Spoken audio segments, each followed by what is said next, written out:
বহুল প্রতীক্ষিত দুজন ব্যক্তি কি বলবেন বলেন? গাইজ আমরা আজকে একটা ইন্টারভিউ দিয়েছি, সো ভেরি সুন চলে আসবে সময়ের দলপতি। আপনি কিছু বলবেন? জানতে পারবেন।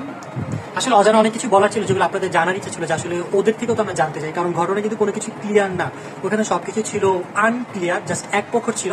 বাট পুরো ঘটনা আমরা এক্সপ্লেন করেছি যতটুকু আমার সাথে করা যায়। তো মারামারি নিয়ে মুখ খুললো রাকিব এবং অন্তরা। সময় টিভি এন্টারটেনমেন্ট চ্যানেলে তারা দুজনেই ইন্টারভিউ দিয়েছে। আসলে কি এখানে দোষ রাকিব এবং অন্তরার নাকি অন্য কিছু? চলুন তো আজকের ভিডিওতে জেনে নেওয়া যাক। সর্বপ্রথম দেখা যায় রাকিব এবং অন্তরা ইন্টারভিউ দিচ্ছে সময় টিভি এন্টারটেনমেন্ট চ্যানেলে। রাকিব এবং অন্তরার বক্তব্য, গুজবে কান দিবেন না। রাকিব এবং অন্তরা বলতেছে যে তাদের এখানে কোনো দোষই নেই, অথচ ওইদিকে ভিডিওতে অন্তরা এবং ঋতু ধরা খেয়েছে। ওই ভিডিওটা আমার চ্যানেলে পেয়ে যাওয়া, সবাই চ্যানেলটি ভিজিট করে দেখে আসতে পারো।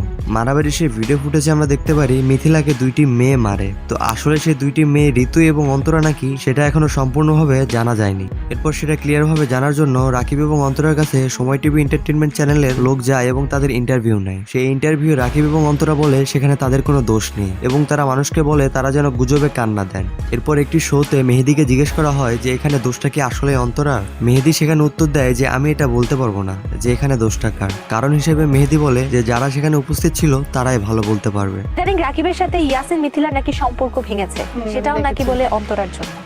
এইটা আমি জানি না, কারণ আমি আমারটা বলতে পারবো, আপনারটা আপনি বলতে পারবেন। জিনিসটা হচ্ছে এরকম, ওদেরটা ওরা ভালো জানে। এরপর মেহেদি আরো একটি কথা বলে যে আমি যে টিম থেকে বের হয়ে এসেছি এটির মূল কারণ হচ্ছে অন্তরা, কারণ অন্তরা রাকিবের টিমে আসার পর থেকে সবকিছু নষ্ট হচ্ছে।